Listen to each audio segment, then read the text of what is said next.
Number 7 देखिए, पिता ने अपने 3 संतानों के बीच अपनी संपत्ति का बंटवारा 1:2:3 अनुपात में करता है। वह अपने लिए 1 लाख रुपया रखता है। यदि उसकी कुल संपत्ति, यहाँ पे लिख लेते हैं, कुल संपत्ति कितना दिया हुआ, कुल संपत्ति दिया हुआ 2.5 लाख, मतलब 2,50,000। तो 2,50,000 लिख लेंगे इसको, 2,50,000। उसके बाद अपने लिए कितना रखता है, तो अपने लिए रखते हैं, अपने लिए ऐसे 1 लाख रखते हैं। तो 1 लाख रखते हैं, 2.5 लाख में से 1 लाख अपने लिए ही रख लिए। तो मतलब संतानों के बीच में कितना वितरण हो रहा है, मतलब कि बांटा जा रहा है संतानों के बीच। तो कितना बांटा गया, तो देखिए 2.5 लाख है टोटल, 1 लाख अपने लिए रख लिए, तो कितना 1.5 लाख में ही ना, मतलब बांटना है तीनों संपत्ति, 1.5 लाख में बांटना है। उसके बाद करा कि यहाँ पे संपत्ति बंटवारा 1:2:3 अनुपात में करता है। मतलब क्या, किसी को 1 रुपया, किसी को 2 रुपया और किसी को 3 रुपया मिलता है। तो कह रहा है कि प्रत्येक हिस्से में मिला। तो यहाँ पे लिख लेते हैं हम लोग, कुछ मान लेते हैं यहाँ पर 1:2 अनुपात। तो देखिए मेन है क्या कि 1.5 लाख के बराबर करेंगे। तो यहाँ पे लिख दें अनुपात बराबर, कितना के अनुपात में बंटवारा हो रहा है, 1:2:3। यहाँ पे लिख लेते हैं हम लोग, कुछ भी मान लेते हैं। यहाँ पर माना कि ऐसे मान लेंगे, माना कि चर बराबर या लिख लेते हैं, माना कि चर बराबर x, ठीक है।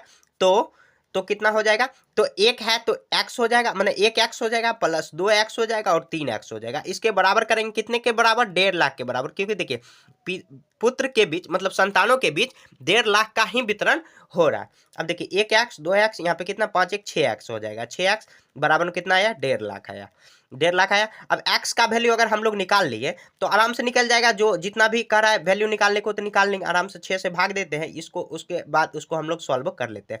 यहाँ पे देखिए इसको भाग देंगे, 6 दूनी 12, 6 दूनी 12 आया और 3 6 पंचे 30, और यहाँ पर 2 शून्य यहाँ पर लगा लेंगे, तो कितना आया, 25,000 आया। 25,000 का वितरण हो रहा है। तो यहाँ पे लिख लेते हैं। तो देखिए वितरण कितना, 1x 2x और 3x के वैल्यू में हो रहा है। यहाँ पे लिख लेंगे पहली संतान को मिला, पहली संतान को मिला।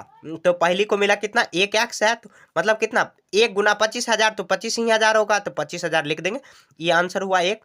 उसके बाद 2x है, तो 2 गुना 25,000, तो कितना आ जाएगा, 50,000 हो जाएगा टोटल, 50,000 एक आंसर ये हुआ। उसके बाद देखिए 3x है, तो 3 गुना 25,000 हो जाएगा, तो 75,000 हो जाएगा, 3 गुना 25,000 होगा, तो 25 3 75 और 3 शून्य लास्ट में लगा देंगे। देखिए टोटल हम लोग जोड़ के देख लेते हैं, तो 75,000 25,000, तो 1 लाख हुआ और 50,000 इधर हुआ, तो 1.5 लाख देखिए वितरण हो गया, हो भी गया। देखिए कुल संपत्ति कितना है, 2.5 लाख, अपने लिए कितना रखते हैं, 1 लाख रखते हैं। तो संतानों के बीच में कितना, 1.5 लाख का वितरण होगा। तो अनुपात में हम लोग बांट दिए 1:2:3। तो मान लिए चर, मान लिए x, तो 1x 2x और 3x, तो इन को जोड़ दिए तो कितना आ जाएगा, 1.5 लाख। 6x बराबर के वैल्यू करेंगे तो हम लोग x का वैल्यू निकाल लेंगे, तो आराम से इसका आंसर निकल जाएगा।